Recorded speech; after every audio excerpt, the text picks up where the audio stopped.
Trump wants to be a very much like Putin, sort of a president for life. I think that he likes the power Putin has. Susan Miller, thank you so much for coming and talking to us today. Let me ask you this first of all. We see that President Trump, is now talking about harsh sanctions to get Putin to the negotiating table. He's talking about selling weapons to NATO to be passed on to Ukraine. Do you believe that President Trump has decided now to get tough and to bring Putin to heel? You know what? I was actually talking with some of my friends just yesterday about this, and the bottom line is I'm not sure what is going on. I don't know. With President Trump, it's hard to know what is being played for the media and what is real. But if he actually is planning on getting tough with Putin, then I think that is something that is super interesting and different from what he's been before. Well, it's certainly different to where we have been before. It wasn't that long ago, was it? The president was refusing to even criticize the invasion of Ukraine. He called Volodymyr Zelensky the dictator, not Putin, which naturally at that time raised eyebrows a mile high. Right. And that's why I'm thinking he's trying to walk some of that back because he's probably reading the news that makes them doubt, um, as president of the United States, that he can handle this in the way that most Americans want him to. Right, which suggests you are leaving open the possibility this is a political maneuver, this is a posture, and not Yes. a genuine shift in thinking. You say yes to that. Tell me more about that line of thought. Well, I just feel it's hard to say with Trump because he often does not tell the truth. And so I shouldn't say never tells the truth because I don't know that, but often does not. And the other thing is he has aligned himself with Russia in a lot of different ways. For instance, Trump has been talking about wanting a third term. Well, that is anti-constitutional, but that's what Putin gets to have. He gets to have term after term after term, and it's not what a democracy does. Originally, he was going to withhold weapons from Ukraine. I don't know if Congress got to him. I don't know that, but my sense is this was not his own decision. He was forced into um, saying that, yes, I will be giving arms to Ukraine after a bunch of people probably had some outrage over it. But the bottom line is that he even said it from the beginning is disturbing. The fact that he's fixed it is good. Right. So you suggest that President Trump is talking now about at least helping to arm Ukraine. We're talking about selling the weapons to do that, not giving them, because he feels politically compelled to take that position. Which gets you back, I suppose, to the original question: where is Trump in truth in this question? Look, the ultimate accusation is that he is a Kremlin asset. That is what some of his most extreme critics suggest. Susan, what do you take that to mean, a Kremlin asset? And do you believe there is any credible possibility that President Trump might be one? So I've been asked that question by some others as well. And what I've always come down with is there's a number of times he's acting like one.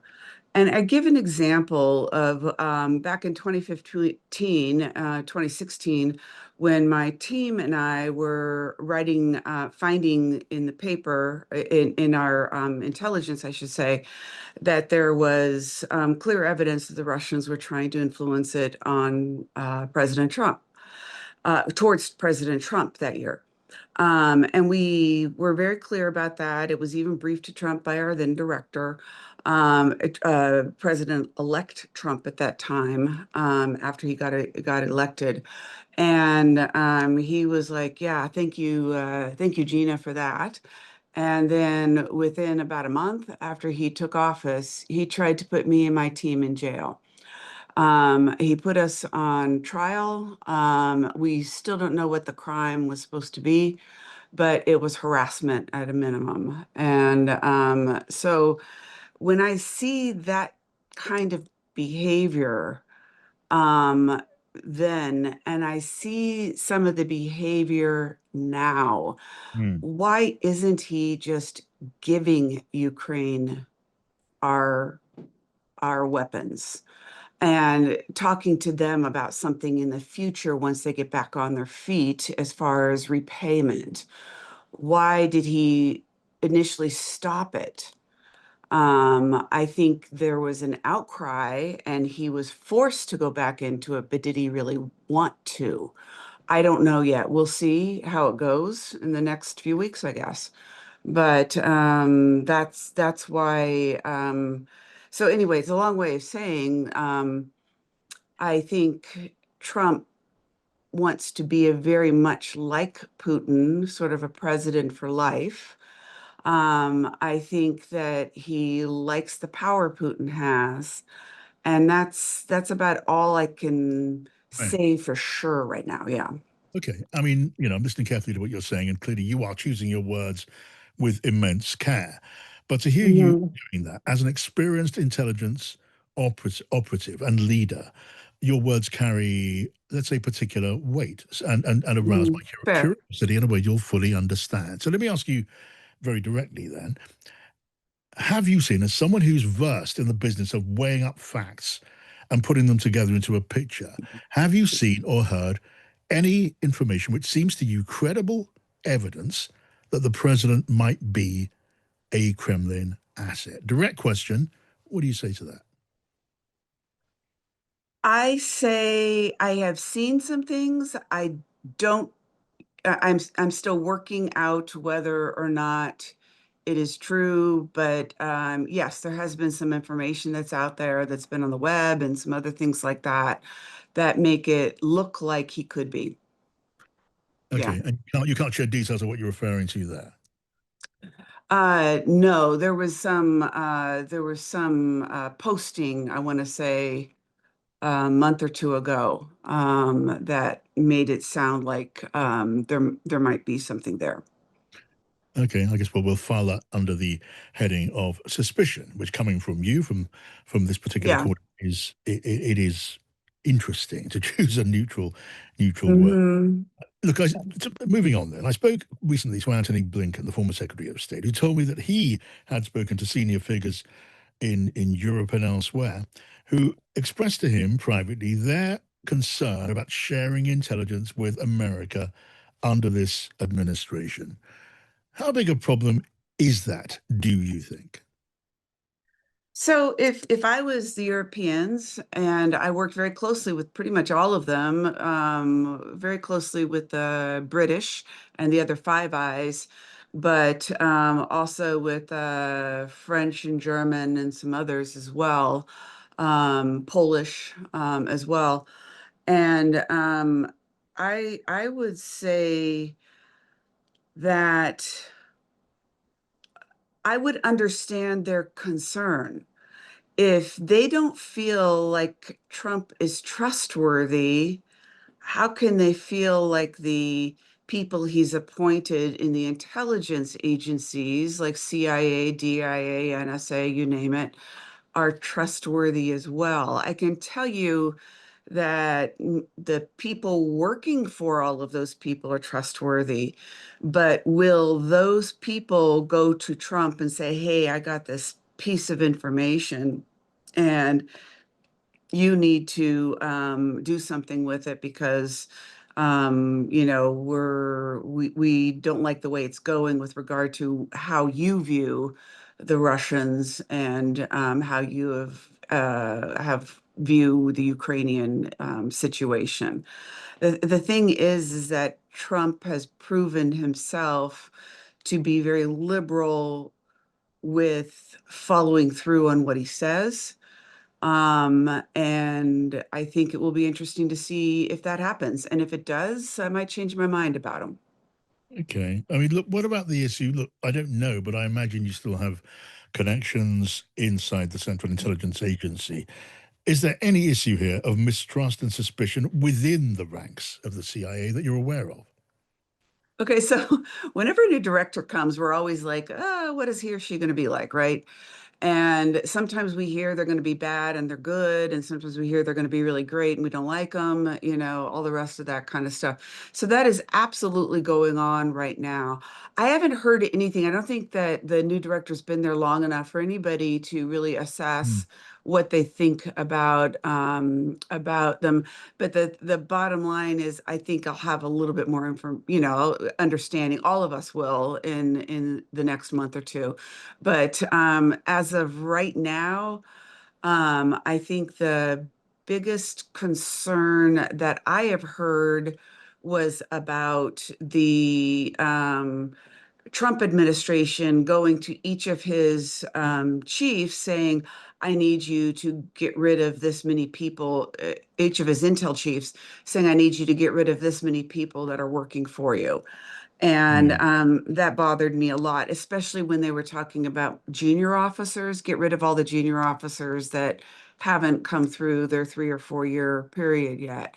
And I'm like, of all the people to get rid of them, we've absolutely had downsizing over my career, up and down, depending on what administration was there, what was going on in the economy, et cetera. But we would always do that more thoughtfully. And what we would do is start with offering early outs to the older guys, like I guess I am now. And the reason is that the younger people have the newest ideas, et cetera. You don't want to get rid of every single senior manager, of course, but you would start offering the early outs to them. And they went about it sort of backwards, saying mm. we got to get rid of everybody who's started early. And so that's another thing where another instance where I think somebody came up with that idea, but nobody said, let's go talk about this quietly first with a kind of a group, a focus group. And is this Yeah. really a good idea? Or maybe we should have another good idea. It's very, very knee jerk, let's do something. We got to get down, public, whatever. Let's get rid of Okay. AID. Let's get rid of this. Let's get rid of that without thinking it through. Yeah. Okay. Well, you're clearly not happy with the CIA is managed. Now, look, Yeah. last question. You started off by saying that the administration back in 2017 wanted to put you in jail. Let me hmm ask you, Susan, are your views on this subject in any way colored by political or any other kind of bias against Donald Trump? No, actually, I'm still a registered Republican. I'm going to be honest. I like their policies better than the Democrats, and I would vote for Trump if it wasn't for some of his actions, and et cetera. And so are they, yes, in the sense that when I see what he is trying to do, and there's sort of this knee-jerk reaction. I'm not gonna, help Ukraine. Now I am gonna help Ukraine. Is he really? I don't know. We'll see. Maybe next week it'll be something totally different. And so it's hard to say. I'm a little bit disheartened that the Republican Party has come down to Trump or nobody.